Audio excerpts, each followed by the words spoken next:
duty of a storyteller is to tell a story. No, wait, I think it's the only duty of a story. The only duty of a storyteller is to tell a story. Do I look like I give a fuck? Yeah, I think it's the only duty of a storyteller is to tell a story. Okay, I can't remember, but see, the thing is now, that's what I do, okay? I tell stories. I have no axe to grind. I have no anything to grind, no nothing, no social anything. And if something political has come in or something that seems political has come in, you just please tell me.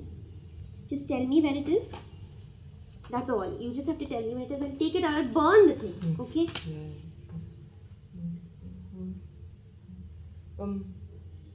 Actually I have a form to fill. This form is in case something bad happens to you in the custody, and I guess they've made a mistake. Your surname is Katurian, right? Yes. I think they've got your first name as Katurian. No, and my first name is also Katurian. So your first name is Katurian and your second name is Katurian. Yeah. Any And my parents were kind of funny too. any middle name issue? Okay. So your name is Katurian. Yeah, my parents were very funny. And by funny you mean stupid fucking idiots. Not disagreeing. Just tell me about your theme. Tell me something about your theme. My theme? Yeah, your theme, some poor little kid gets fucked up. That's you. That's your theme, right? What? That's not my theme. I don't have a theme and all.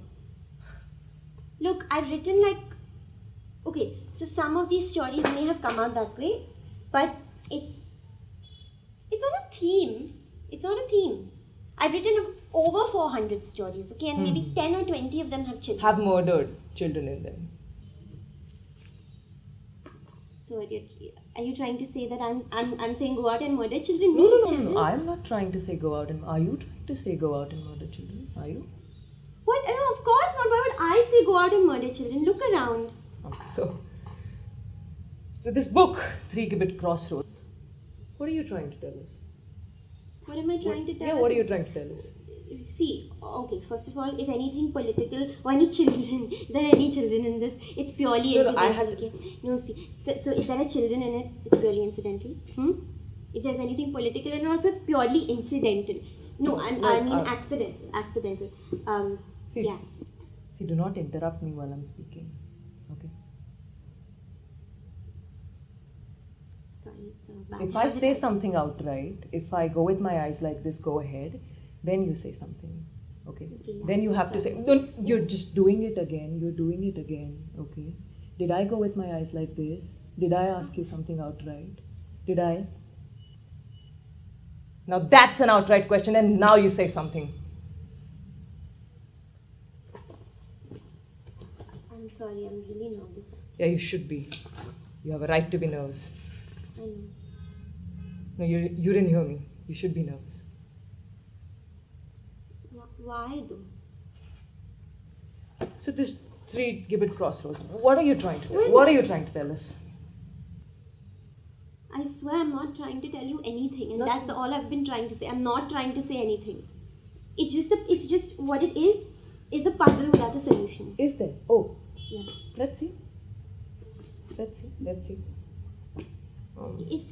is a puzzle without a solution. There's nothing else. But you know what? I think there's a solution. You see, most people do think there's a solution, Yeah. but that's not possible, no? Because see, what could possibly be worse than what is actually in there, in what it says? Nothing worse. No, of course not. Is there? So a man wakes up in an iron gibbet. He's been left in to starve to death. He knows he's guilty of the crime they've put him there for, but he cannot remember what the crime was. Across the crossroads, there are 2 other gibbets. There's a rusty old skeleton inside one, and there's a dying old man inside the other. There's a placard outside the first that reads rapist. There's a placard outside the second that reads a murderer. See, now our man cannot read the placard outside his one gibbet. So he asks the dying old man to read it out for him. The dying old man sees the placard. looks at our man, and spits him in his face in disgust. Yeah. Some nuns come along. They say prayers to the dead rapist and offer food and water to the dying old man. That's right. They look at our man's crime and life drains from them. They walk away in tears. A highwayman then comes along. Without much interest, he looks at the dead rapist and gives a glance to the dying old man. Then he comes to our man's crime. He looks at our man's crime, looks at him. The highwayman smiles slightly. Our man smiles slightly. Then the highwayman pulls out his gun and shoots him through the heart.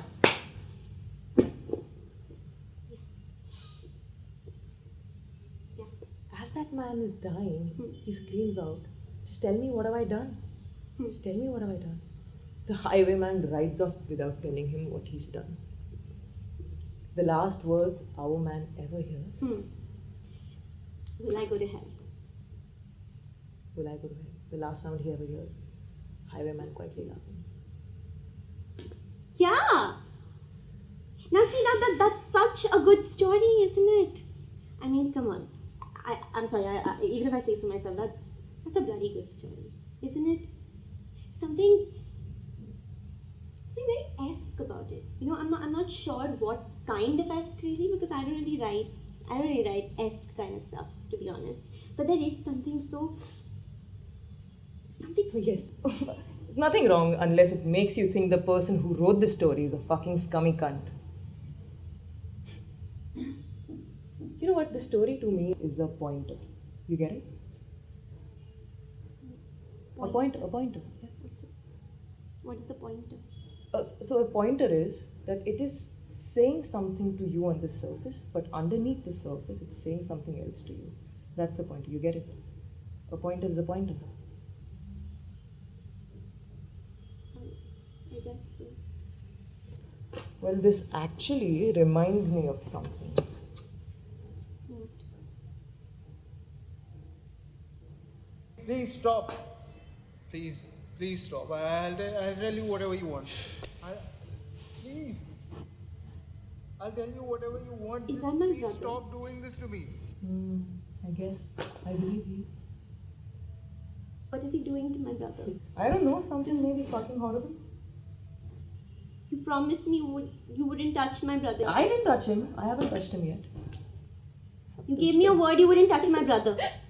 I haven't touched him at all. Katurian. I'm a high-ranking police officer. The fucking totalitarian state. What was I doing trusting you?